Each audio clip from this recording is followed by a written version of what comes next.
Assalamualaikum warahmatullahi wabarakatuh.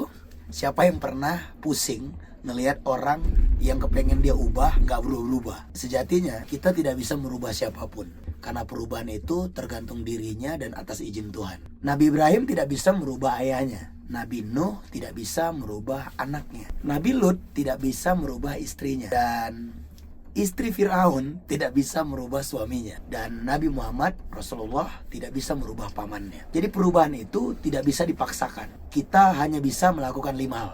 Pertama, kita hanya bisa mempengaruhinya saja. Jadi cara mempengaruhinya adalah lead by example. Pimpin dengan contoh.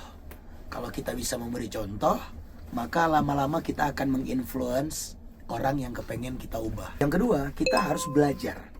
Karena dengan kita sering belajar, suka belajar, dan membuka pikiran untuk belajar, maka sekeliling kita juga akan punya kesadaran yang sama. Kalau kita skeptis dan tidak mau belajar, maka orang-orang di sekitar juga merasa sudah tahu semua. Nah, ini akan membunuh perubahan. Yang ketiga adalah disiplin eksekusi. Disiplin eksekusi ini adalah Anda harus bisa menurunkan rencana menjadi tindakan secara terus-menerus. Ini akan membuat orang-orang di sekitar Anda ngikutin ritme Anda. Anda akan sulit mendisiplinkan orang kalau Anda nggak disiplin. Anda akan sulit menertibkan orang kalau Anda nggak tertib. Dan untuk menjadi pemimpin, Anda mesti bisa dipimpin. Yang keempat, Anda harus menjaga adab dan integritas secara serius.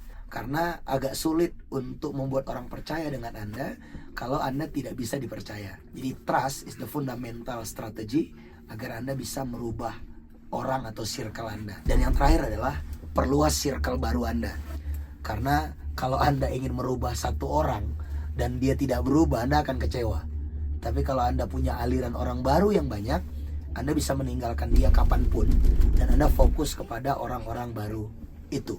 Orang-orang baru ini bukan hanya sekedar meninggalkan yang lama, tapi men-trigger orang-orang lama bahwasannya ini bukan tentang kita dan dia, tapi ini tentang perubahan kolektif yang mau kita bangun dalam organisasi kita. 5 hal tadi Anda harus lakukan agar Anda bisa mengimpact diri Anda dan circle Anda. Saya teringat satu laws, namanya adalah The Bagel Laws atau Hukum Bagels. Hukum Bagels ini cerita tentang Simon Sinek di Amerika. Satu hari dia ingin mengambil satu roti, namanya bagels.